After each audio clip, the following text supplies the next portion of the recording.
मोहम्मद मेहदी साहब हमारे साथ हैं, उनसे बात कर लेते हैं। मोहम्मद मेहदी साहब, अब जो ज़्यादातर हमारे माहिरीन के एक्सपर्ट्स की राय सामने आ रही है, ज़्यादातर बात यही कर रहे हैं कि रशिया और चाइना का इसके ऊपर रिस्पांस क्या हो सकता है, किस लेवल पे जाके चाइना रिस्पॉन्ड कर सकता है या रशिया रिस्पॉन्ड कर सकता है। आप क्या समझते हैं, किस लेवल पर रिस्पॉन्ड करना चाहिए?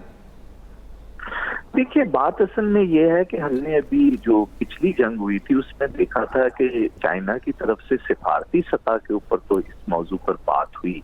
लेकिन जिसे हम अगर दिफाई सतह पर कहें तो चाइना जो है वो अभी तक किसी भी लड़ाई में बराह रास्त शामिल होना नहीं चाह रहा है। और वो जो है वो सिफारती सतह पर या कुछ मुल्क ने अगर उनसे कोई खरीदारी डिफेंस की है तो उस तक तो वो जरूर रहता है, लेकिन उससे आगे नहीं जाता। जहां तक रशिया की सूरत हाल है, रशिया के साथ ईरान के कुछ ऐसे मुआहदे हैं जिसके अंदर डिफेंस पैक्ट भी शामिल है और रशिया को सामने आना चाहिए। लेकिन हमने देखा है कि रशिया भी जब से सोवियत यूनियन से रशिया हुआ है तो उसने भी अपने आप को थोड़ा सा पीछे कर लिया है। और खासतौर पे यूक्रेन की जंग के बाद रशिया की भी जो सिचुएशन है उसके अंदर हम ये समझें कि वो अमलन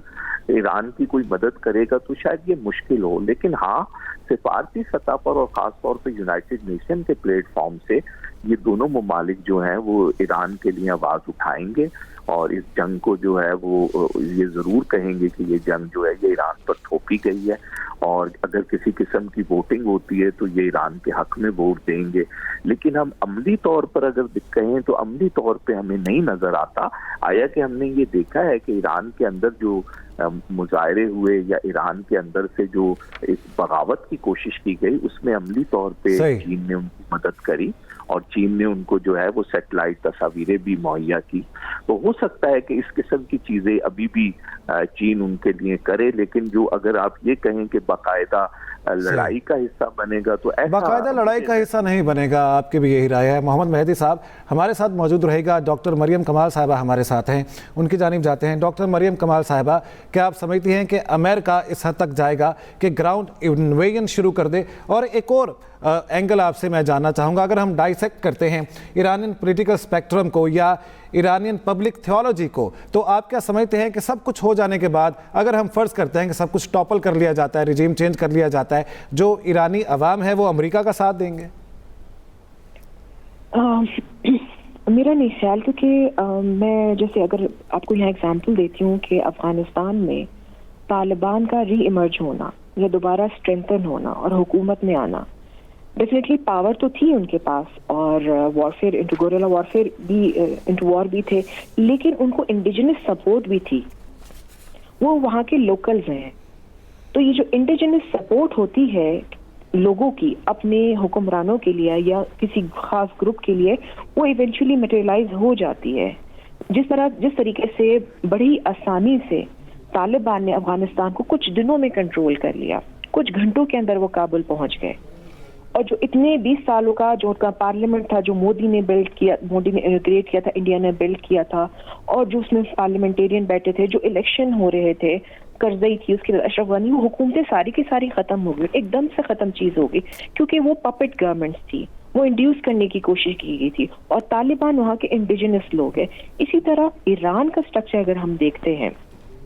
तो जो एक थियोलॉजिकल माइंडसेट है या वहाँ जो रिलीजियस सेंटिमेंट्स है, उसको भी काफी इंडिजिनस सपोर्ट है वहाँ की। दो, मैं ये नहीं कहती कि मॉडर्न एस्पेक्ट नहीं है, वहाँ वो भी एग्जिस्ट करता है, वो भी पैरेलल एक दूसरे के क्लैश में है, लेकिन इंडिजिनस सपोर्ट भी एग्जिस्ट करती है। और बहुत से लोग in terms of religion Iran को सुप्रीम लीडर या उनका जो भी एस्पेक्ट है तकलीफ में जाते हैं या उनको सपोर्ट करते हैं, समझते हैं कि ये एक रिलीजियस एंटिटी है जो कि बहुत से एक खास ग्रुप को सपोर्ट करती है, खास सेक्ट को सपोर्ट करती है। तो वो प्रेजेंस है उस माइंडसेट की, उसको हम खत्म नहीं कर सकते, निगेट नहीं कर सकते। लेकिन हम ये भी देखते हैं कि दूसरी तरफ ये पावर है जो एक डेमोक्रेसी की बात करती है, मॉडर्नाइजेशन की बात करती है, सेक्युलरिज्म की बात करती है। और जो रजा शाह पहलवी के जो बेटे हैं उनको बेसिकली लाने की भी पिछले दिनों ये बात हुई थी, लेकिन ये इवेंचुअली किसी एक्सटर्नल सपोर्ट के साथ भी, पहले भी मैंने बताया कि उनका 40 इयर्स का टेन्योर था, उनके वालिद थे, उसके बाद रजा शाह पहलवी थे,